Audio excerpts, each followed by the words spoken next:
todos, para ti, para mí, para todos. No subestimemos ese lugar donde Dios nos ha puesto, ni la capacidad que colocó en nuestras manos. Haz lo que Dios te entregó, pero hazlo con su presencia, porque cuando Dios está en ti, hasta lo cotidiano puede convertirse en medicina para alguien. Es el momento de abrir nuestra mente y corazón. La dosis diaria con William Arana.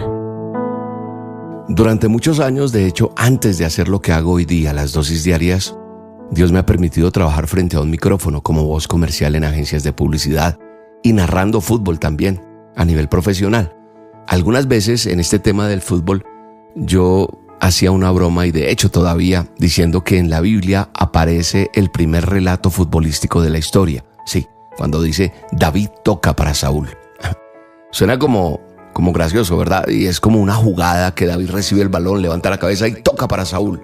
Una frase sencilla que provocaba y que aún provoca sonrisas, porque parece sacada de una transmisión deportiva y está ahí en la palabra de Dios, en la Biblia. Pero, ¿sabes? Me puse a pensar seriamente en eso. ¿Por qué David tocaba para Saúl?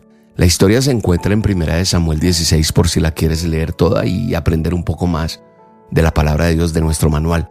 Saúl estaba viviendo días muy difíciles, su corazón se había apartado de Dios, había perdido la paz y era atormentado por un espíritu que lo llenaba de angustia. Eso dice y relata 1 Samuel 16.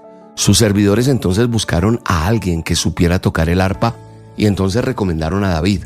En 1 Samuel 16, 23 dice: y cada vez que el espíritu atormentador afligía a Saúl, David tocaba el arpa. Y entonces Saúl se sentía mejor y el espíritu atormentador se iba. ¿Sabes algo? David todavía no era reconocido como rey, no estaba sentado en el trono, no tenía una corona sobre su cabeza ni un ejército bajo sus órdenes. Era solamente un joven con un arpa en las manos, pero cargaba algo que Saúl había perdido: la presencia de Dios, relación con Dios. David no entraba al palacio para predicarle a Saúl, tampoco llegaba a juzgarlo, tampoco llegaba a decirle: mira, estos son tus errores, o para reclamarle sus malas decisiones. David simplemente comenzaba a tocar y mientras tocaba, el ambiente cambiaba, dice la Escritura. Hay personas que quizá nunca van a escuchar un sermón tuyo, una prédica, una dosis, pero sí van a observar cómo trabajas, cómo hablas, cómo reaccionas, cómo tratas a los demás. Tal vez tu arpa no sea un instrumento musical. Puede ser tu voz, tu oficio, una cámara, un micrófono, una empresa, una cocina, un volante, un escritorio. Es el lugar donde Dios te puso, esa manera en que atiendes a alguien. La pregunta no es solamente qué sabes hacer. ¿Sabes cuál es la verdadera pregunta hoy? ¿Qué sucede con los demás cuando tú haces lo que sabes hacer en donde Dios te puso? Sí, porque tú tienes talentos, tú tienes dones, tú tienes conocimiento, puedes haber estudiado muchas cosas, puedes tener muchas cosas, pero todo es porque Dios lo permite. Hay personas muy talentosas que llenan un lugar de tensión, pero también hay personas que cuando llegan traen tranquilidad. Y hay gente que sabe tocar perfectamente, pero no sana ningún ambiente. David no solo sabía tocar, David conocía a Dios. Y quizá hoy el Señor te ha puesto cerca de alguien que está viviendo una batalla silenciosa, alguien que por dentro ha perdido la paz. Y esa persona tal vez no necesita un gran discurso, basta solo con escucharla, con acompañarla, con servir con excelencia o con pronunciar una palabra oportuna o dar ese abrazo que se necesita. Un consejo para todos, para ti, para mí, para todos: no subestimemos ese lugar donde Dios nos ha puesto, ni la capacidad que colocó en nuestras manos. El arpa llevó a David al palacio, pero fue su comunión con Dios la que hizo que su música tuviera poder. Así que la próxima vez que escuches esta frase, David toca para Saúl, recuerda que no se trata de un pase de fútbol.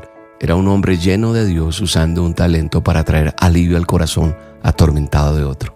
Haz lo que Dios te entregó, pero hazlo con su presencia, porque cuando Dios está en ti, hasta lo cotidiano puede convertirse en medicina para alguien.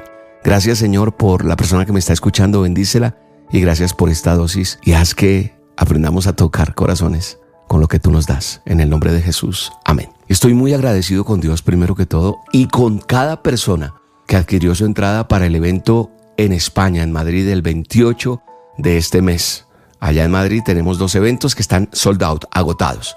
Gracias a Dios por esta oportunidad, por su respaldo. Y allá nos vemos, 2 eventos, 2 dosis diarias bien hermosas, donde Dios hablará a tu vida y tendremos un día inolvidable.